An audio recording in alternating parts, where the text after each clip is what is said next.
আমার নবী একদিন মদিনার রাস্তা দিয়ে আসছিলেন, অনেকগুলা সারিবদ্ধভাবে লাশ কবরস্থানের মধ্যে রাখা হয়েছে। আমার নবী প্রত্যেকটা কবর দেখছেন আর মুস্কি মুস্কি হাসতেছেন, সুবহানাল্লাহ। এভাবে হাসতে হাসতে ওই কাতারের শেষের কবরে যখন আমার নবী গেলেন, হঠাৎ আমার নবীর চেহারা মলিন হয়ে গেছে, নবী বিচলিত হয়ে গেলেন, আমার নবী পেরেশান হয়ে গেলেন, আমার নবীর ভেতরে অস্থিরতা কাজ করছে। আমার নবীকে সাহাবী ইকরাম দেখে বলছি, ইয়া রাসূলুল্লাহ এমনটা কেন করছেন? বলে, যাও এখনই দৌড় দিয়ে যাও মদিনায়, এই গোরস্থানে যাদেরকে দাফন করা হয়েছে তাদের আত্মীয় স্বজনকে তাড়াতাড়ি গোরস্থানে আমি নবী ডেকেছে বলো, তাড়াতাড়ি আসতে বলো। সাহাবী দৌড় দিলেন, ঘোষণা দিলেন, সবাই আসলেন।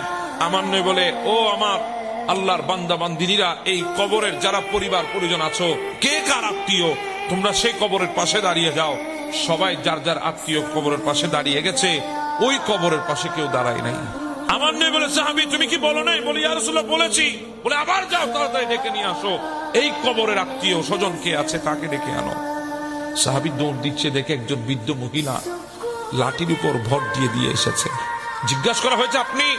বলে, আমি হচ্ছি ওই লাশটার যেই কবরটা দেখা যাচ্ছে, ওই কবরে যে আছে সে আমার সন্তান। আমার নবী বলে, মা তাড়াতাড়ি এদিকে আসেন, দাঁড়ান আপনি কবরের পাশে। মা, আপনার সন্তানের সাথে আপনার সম্পর্ক কেমন ছিল? ভালোই তো ছিল। মা, আমার কেন জানি মনে হয় আপনি আপনার সন্তানের উপর অসন্তুষ্ট। মা, আপনার সন্তানের কবরে ভীষণ মারাত্মক আযাব চলতেছে। মা, একটু আমাকে খুলে বলেন। এই মহিলা যখন সন্তানের কবরে আযাব চলছে কথাটা শুনেছে, মহিলাটা বলতেছেন, আলহামদুলিল্লাহ। আমার নবী বিচলিত হয়ে গেছেন, হতভম্ব হয়ে গেছেন। সন্তানের কবরে আযাব চলে, মা বলে আলহামদুলিল্লাহ। দুনিয়া উল্টে গেলেও তো সম্ভব না। মা, আপনি আলহামদুলিল্লাহ কেন বলছেন? বলে, আল্লাহ আমার দোয়া কবুল করেছে।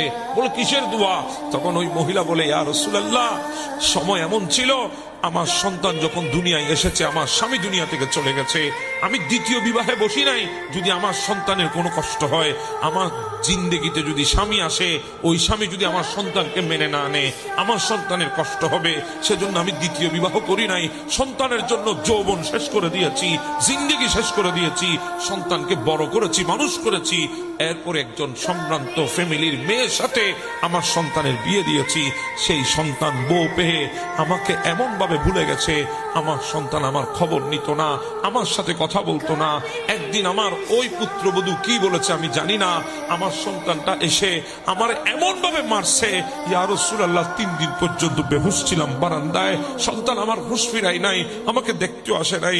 যখন হুঁশ ফিরলো, তখন আল্লাহকে বলেছি, আল্লাহ, সন্তানকে অনেক কষ্ট করে মানুষ করেছি, ওই সন্তানকে তুমি দুনিয়ায় শাস্তি দিও না, কারণ দুনিয়ায় শাস্তি দিলে আমি মা ওই সন্তানের শাস্তি সহ্য করতে পারবো না।